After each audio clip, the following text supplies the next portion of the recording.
జాతీయ గేయం వందే మాత్రం తప్పనిసరిగా ఆలపించాలన్న కేంద్ర నిబంధనలపై ఆంధ్రప్రదేశ్ క్రిస్టియన్ ఫోరం నేతలు అభ్యంతరం వ్యక్తం చేశారు.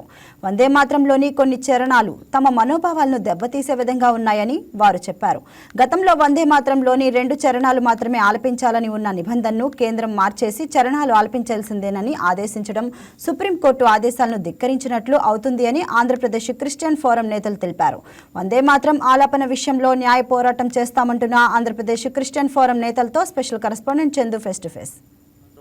మొత్తం 6 చరణాలు పాడాల్సిందే అని కేంద్ర ప్రభుత్వం విధించినటువంటి ఏదైతే ఆంక్ష ఉందో దాన్ని వ్యతిరేకిస్తూ ప్రస్తుతం క్రైస్తవ సంఘాల నేతలంతా కూడా తమ ఏదైతే వాయిస్ని అయితే వినిపిస్తున్న పరిస్థితి ఉంది. ఏదైతే దానిలో 2 చరణాలు పాడటానికి తమకు ఎటువంటి అభ్యంతరం లేదని, మిగతా 4 చరణాలు ఏవైతే ఉన్నాయో వాటిలో అభ్యంతరాలు ఉన్నాయని వాళ్ళు చెప్తున్నారు.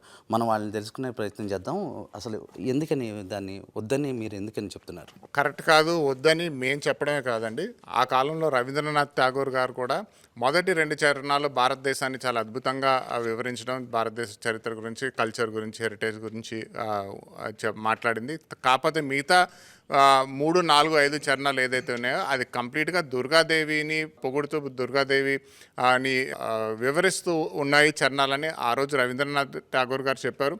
తదుపరి సుప్రీంకోర్టు కూడా 3 జడ్జ్మెంట్స్ ఇచ్చిందండి. అంటే రకరకాల పార్టీస్ వెళ్ళినప్పుడు ఇది ఎవరిని కూడా ప్రలోభం చేసి లేదా ఒత్తిడి చేసి 6 చరణాలు పాడించకూడదు, మొదటి 2 చరణాలకే కుదించండి అని సుప్రీంకోర్టులో కూడా న్యాయస్థానం మరి చెప్పిన ఏదైతే జడ్జ్మెంట్ ఉందో సో అవి కూడా రిఫర్ చేస్తూ మేము కూడా ఇది మా మనోభావాలకి, మా క్రైస్తవానికి, మా బైబిల్లో ఉన్న నియ నిబంధనలకి వ్యతిరేకంగా ఉంది కాబట్టి మేము ఆ మిగతా 3 చరణాలు మేము పాడము, మొదటి 2 చరణాలు పాడడానికి మాకు ఎటువంటి అభ్యంతరం లేదని మా నినాదం. మరి ఇంకొకటి కూడా ఏంటంటే మన మినిస్ట్రీ ఆఫ్ హోమ్ అఫేర్స్ వారు ఇచ్చిన ఈ డైరెక్షన్లో ఇది ప్రతిరోజు ప్రతి స్కూల్లో కూడా 6 చరణాలు పాడిన తర్వాత అప్పుడు జనగణమన పాడాలి అని ఒక ఉత్తర్వులు జారీ చేసింది. దీన్ని కూడా మేము ఖండిస్తున్నాం. ఎందుకంటే చిన్న వయసులో తెలిసి తెలియని వయసులో ఉన్న పిల్లల పైన మతపరమైన ఈ గీతాన్ని రుద్దుతూ మరి బలవంతంగా వారి చేత మరి దుర్గాదేవిని పొగిడిస్తూ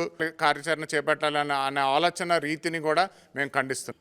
మతపరమైనటువంటి ఫ్లేవర్లు జోడించొద్దు అని చెప్పి తెలియజేస్తుంది. దాంట్లోకి వేరే రకమైనటువంటి మతపరమైనటువంటి ఫ్లేవర్స్ని తీసుకురానికోకుండా డిగ్నిటీ ఉన్నది, దాన్ని మేము గౌరవిస్తున్నాం. దానిలోనికి ఈ సెక్యులర్ కంట్రీగా ఉన్నటువంటి మనము వేరే ఇతర విశ్వాసాలకు సంబంధించినటువంటి ఫ్లేవర్ని తీసుకురాకుండా దాని గౌరవాన్ని కాపాడుకోవడానికి మేము ఎప్పుడు సిద్ధంగానే ఉన్నామని చెప్పి క్రైస్తవ నాయకులుగా తెలియజేస్తున్నాం. మీరు చెప్పండి, ఎటువంటి కార్యాచరణ తీసుకోబోతున్నారు? అంటే ఇప్పటికీ వినతిపత్రాలు లాంటివి ఏమైనా ఇచ్చారా లేదా?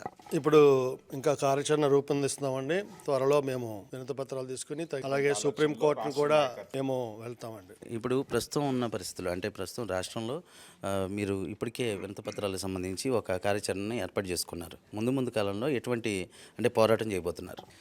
ముందు కాలంలో ఇది కేవలం మేము బహిరంగంగా రోడ్ల మీదకి వచ్చి ధర్నాలు, రాస్తారోకోలు చేయడం అనేది కాదు, కానీ ఏదైతే సుప్రీంకోర్టు యొక్క ఆర్డర్స్ను వారు వైలేట్ చేశారు కాబట్టి మేము సుప్రీంకోర్టు ద్వారానే పోరాటం చేసి భారతదేశ వ్యాప్తంగా సెక్యులర్ కంట్రీ యొక్క నైతిక విలువలు కాపాడటానికి కేంద్ర ప్రభుత్వానికి మొట్టికాయ వేయించడానికి మేము సిద్ధంగా ఉన్నాం. న్యాయబద్ధంగా ఏదైతే అంటే సుప్రీంకోర్టు ఇచ్చినటువంటి గైడ్లైన్స్ ఉన్నాయో వాటి ప్రకారం అయితే మాత్రం న్యాయ పోరాటం అయితే చేస్తామని, అదేవిధంగా రానున్న కాలంలో అంటే ఒక కార్యాచరణతో ముందుకు వెళ్తూ క్రైస్తవత్వానికి కూడా ఎటువంటి ఇబ్బంది లేకుండా అంటే 2 చరణాలు మాత్రం పాడతాము, మిగతా 4 చరణాలు కొంచెం అభ్యంతరాలు ఉన్నాయని చెప్పి దీని మీద అయితే మాత్రం తమ వాయిస్ని అయితే గట్టిగా వినిపిస్తామని చెప్తున్నారు. కెమెరా పర్సన్ పవన్తో కుమార్ చంద్, వైకే న్యూస్, విజయవాడ నుంచి. Please subscribe to YK TV network. Please subscribe to YK TV. Please watch YK News.